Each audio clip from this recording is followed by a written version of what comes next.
Kenapa kita harus lakukannya di awal? Karena ini agak susah larut ya buat KNO3 nya, makanya kita harus lakukan pengadukannya di awal-awal ya. Assalamualaikum warahmatullahi wabarakatuh. Jumpa lagi di channel SCP Tani. Oke, di ini adalah video yang kedua atau part 2 dari pengaplikasian pengobatan hama patek yang menyerang buah cabai. Masih bersama Kang Jang, kita akan tanya-tanya untuk takarannya. Oke sahabat SCP Tani, tonton terus videonya sampai selesai. Namun saya ingatkan bagi sahabat yang belum subscribe, silahkan di subscribe, di like, dan juga dibagikan. Oke, langsung saja kita ke narasumber kita yang ahli di bidangnya, yaitu Kang Jang. Oke Kang Jang, ini sudah siap? Ya, gimana Bang? Ya, itu kita kan kemarin kepanjangan itu durasinya Bang ya. Jadi kita dibagi dua untuk videonya. Oke. Kita lakukan sekarang dari kali nitranya dulu ya, kali nitra, nitrogen sama ini KNO3 ya, KNO3. Kita kasih 3 sendok makan ya. 3 sendok makan. Ini perkiraan airnya, air bersihnya berapa liter ini Bang? Ini buat 1 tangki sprayer ya, 1 tangki 16 liter. Iya. Kita larutkan dulu. Kenapa kita harus lakukannya di awal? Karena ini agak susah larut ya buat KNO3 nya, makanya kita harus lakukan pengadukannya di awal-awal ya. Seperti itu Bang.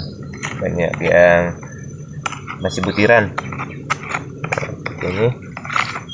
Oke, setelah kita aduk sudah mulai larut, kita lakukan masukin yang bahan kedua ya. Kita masukin pestisida yang ini. Nah, ini ada kulakron. Kita coba buka di sini. Nah, ada keterangan di sini buat cabai ya, buat hama trip. Nah, buat hama trip juga bisa 1,5 sampai 3 mili per liter air ya. Jadi kalau misalkan ini ada 16 liter, tinggal dikali 1,5 mili dikali 3 mililiter ya. 3 mili per liter air, seperti itu.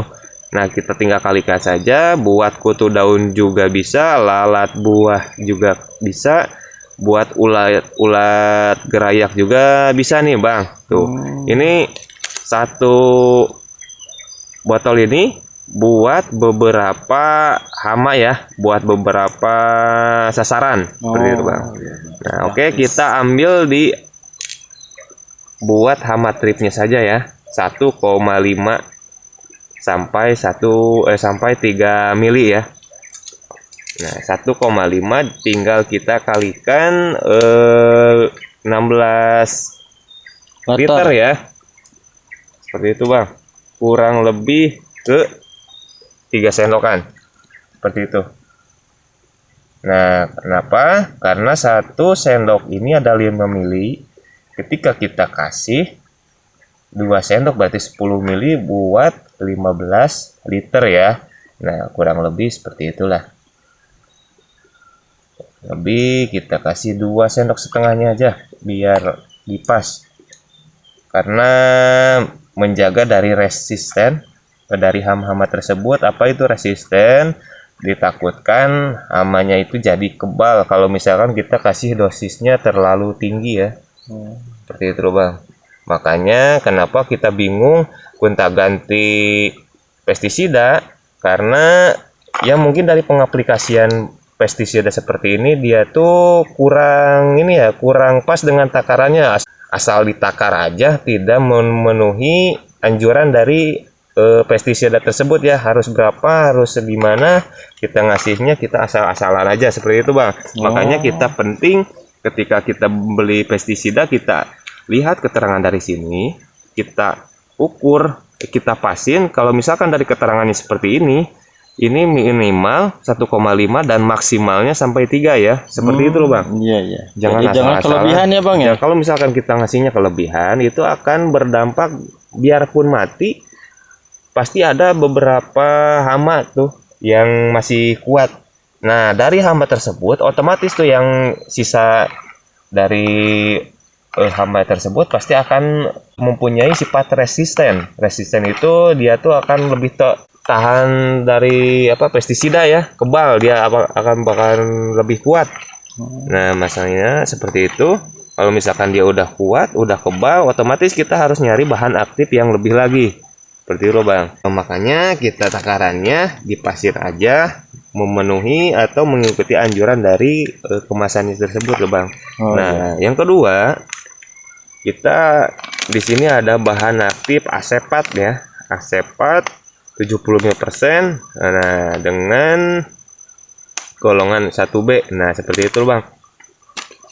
Nah, ini sasarannya buat hama seperti macam ulat ya. Sini ada ulat bor. Nah, seperti itu. Buat pengaplikasiannya, buat ulat gerayak 0,75 gram per liter. Nah, berhubung kita tidak ada takaran di sini, seperti itu Bang. Karena saya udah mencoba satu sendok sama 2 sendok itu kurang lebih 25 gram ya, seperti itu Bang. Nah makanya kita di sini cukup ngasih 2 sendok makan aja ya. Oh berarti ini diukurnya pakai sendoknya supaya tidak susah ya Bang ya. Nah kita kasih 2 buat penanganan ulat. Baunya menyengat sekali nih. Nah. Oke sahabat SC Petani, jika mencampurkan obat yang tadi itu harus pakai masker ya, seperti Kang Jang ini. Nah dia langsung pakai masker, kenapa? Karena baunya itu sangat menyengat guys. Nah ini satu pestisida lagi, banyak loh Bang. Iyalah, yang kalau misalkan bertani mah seperti itu. Kalau misalkan sayang mah ya otomatis kita berapapun pasti dikeluarin nih. Nah buat desis pengandalian maksudnya sasarannya buat seperti ada belalang, hama trip juga kena sama seperti ini. Hama trip bisa buat seperti belalang, buat ulat, seperti itulah. Ini bisa kita aplikasikan, makanya kita ngambil 2 bahan aktif ya.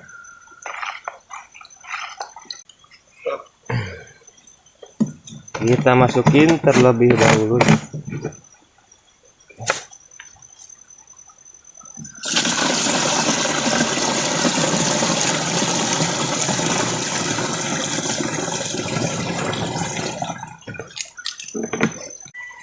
Nah, buat fungisida atau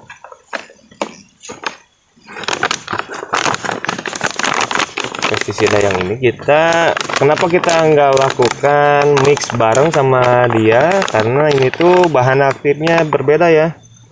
Jadi kita nggak bisa langsung barengin campur gitu loh. Oh, yang ini dipisahkan ya Bang ya? Dipisah dulu. Kalau yang ini, aduh.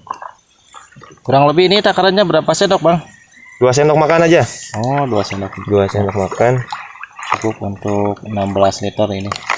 Bang, ini ada yang saya mau tanyakan nih Bang ya. Gimana, ini kan 16 liter ya. Iya. Tapi ini kok obat-obatannya yang tadi itu dicampurnya di baskom ini Bang. Itu penjelasannya gimana Bang? Nah, kenapa kita lakukan pengadukannya di luar?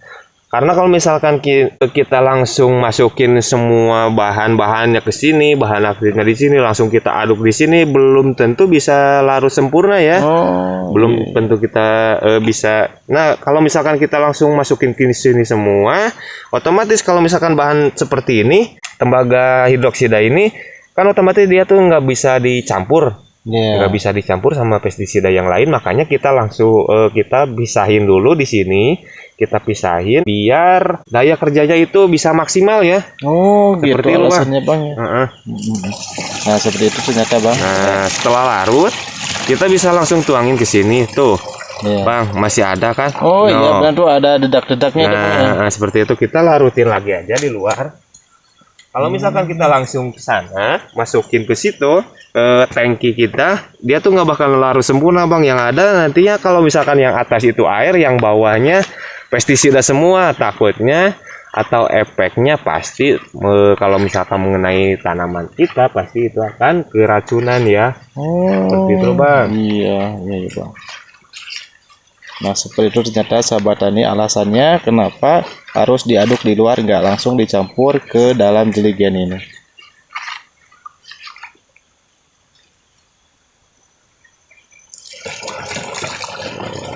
Masih ada Bang.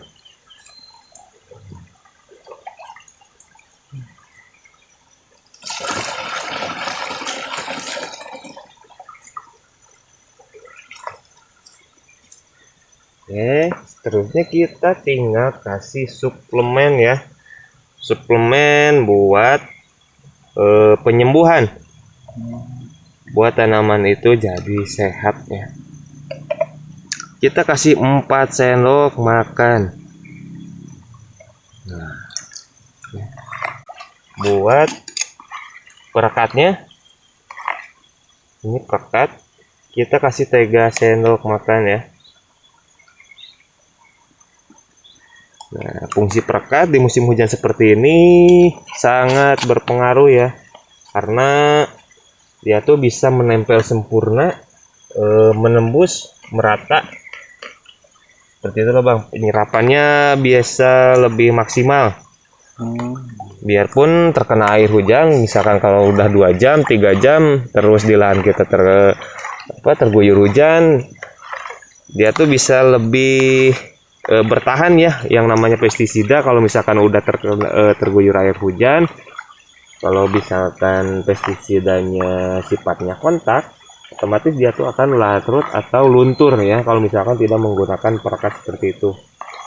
Nah, makanya kita tambahin perekat di sini biar larutannya menempel sama bisa rata ya. Oke.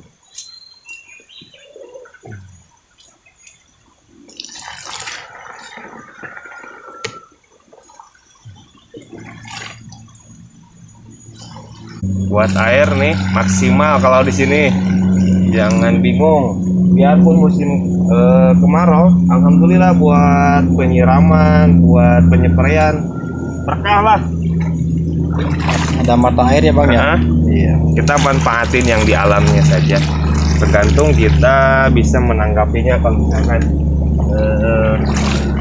seperti kemarin-kemarin lahan kita tergenang air, ya mungkin itu karena keteledoran kita sendiri. Seperti itu loh Bang. Jangan lupa diaduk ya. Aduk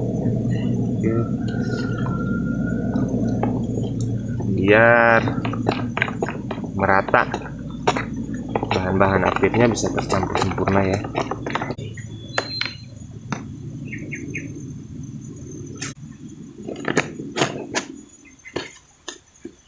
Sip. Oke, beres Bang.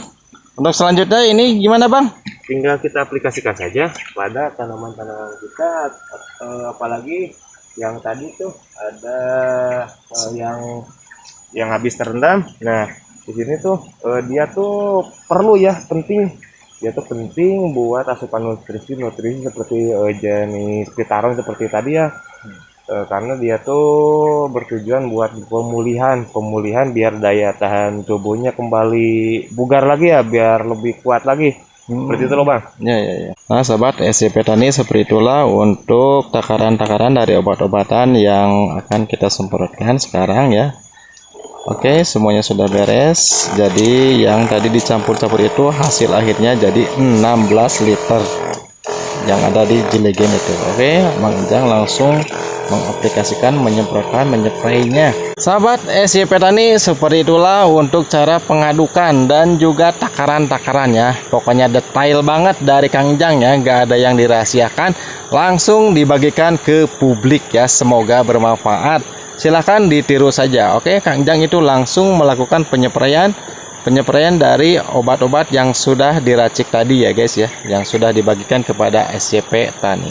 Oke sahabat SCP Tani, terima kasih sudah menonton video ini dari awal sampai akhir, dan saya tutup dengan ucapan wassalamualaikum warahmatullahi wabarakatuh.